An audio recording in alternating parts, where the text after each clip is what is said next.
Hi guys, this is Navdeep here and I am making this lecture for an Academy Stars program. The topic that I would be discussing today would be preamble.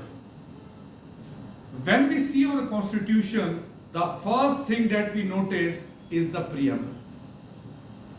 UPSC has a habit of asking direct questions from the preamble. So there is a shortcut to remember the preamble. Let me tell you that first. We will write we the people, then we will write S3DR, and to secure its citizens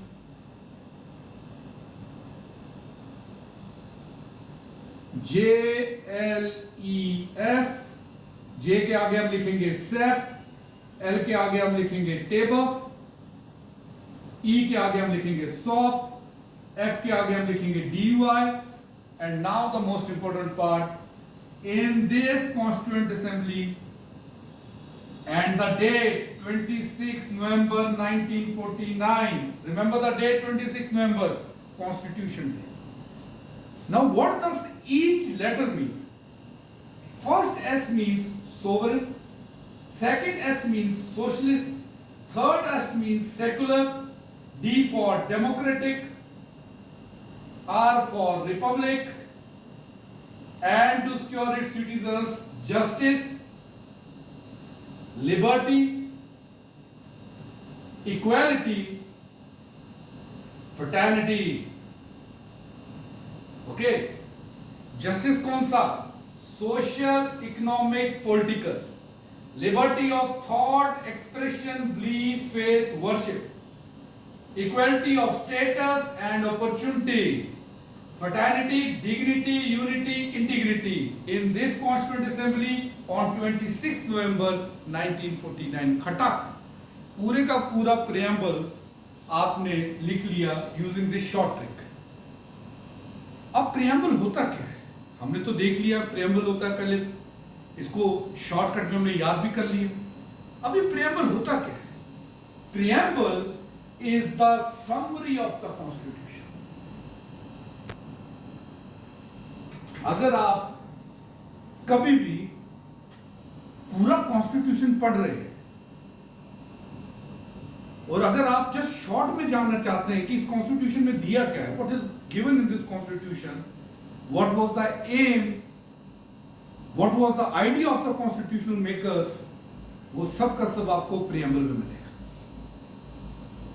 Preamble defines or parliament as sovereign, socialist, secular, democratic republic. ये जो S3DR है, ये हमारे parliament को define करता है. And उसी के बाद सिटीजन्स को क्या क्या मिला हुआ है? Justice, liberty, equality, fraternity.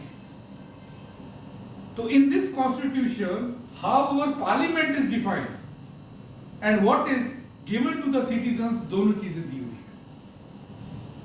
The first country जहां पर ये आइडिया आया there should be preamble was USA. In fact, the term, the phrase "we the people" has been taken from USA. USA का preamble आप पढ़िए, same "we the people" से शुरू होता है. अब ये preamble के पीछे की स्टोरी क्या है? स्टोरी डेट वाइज हम याद कर लेते हैं. 9 दिसंबर 1946 को हमारी कॉन्स्टिट्यूएंट असेंबली की फर्स्ट मीटिंग होती है. हाँ, वही कॉन्स्टिट्यूएंट असेंबली जिसमें काफी सारी कमेटीज थी. एक कमेटी ड्राफ्टिंग कमेटी थी headed by doctor Bhimrao Ambedkar, जिसने हमारा कॉन्स्टिट्यूशन ड्राफ्ट किया. तो इसी कॉन्स्टिट्यूएंट असेंबली की पहली मीटिंग 9 दिसंबर 1946 को हुई. 12 दिसंबर 1946 को पंडित जवाहरलाल नेहरू मूव करते हैं एम्स एंड ऑब्जेक्टिव रेजोल्यूशन. 12 दिसंबर को लेके आते हैं पंडित नेहरू कि ये कॉन्स्टिट्यूएंट असेंबली जो कॉन्स्टिट्यूशन बना रही है, how we envisage the India, ये इंडिया कैसा देख रहे हैं.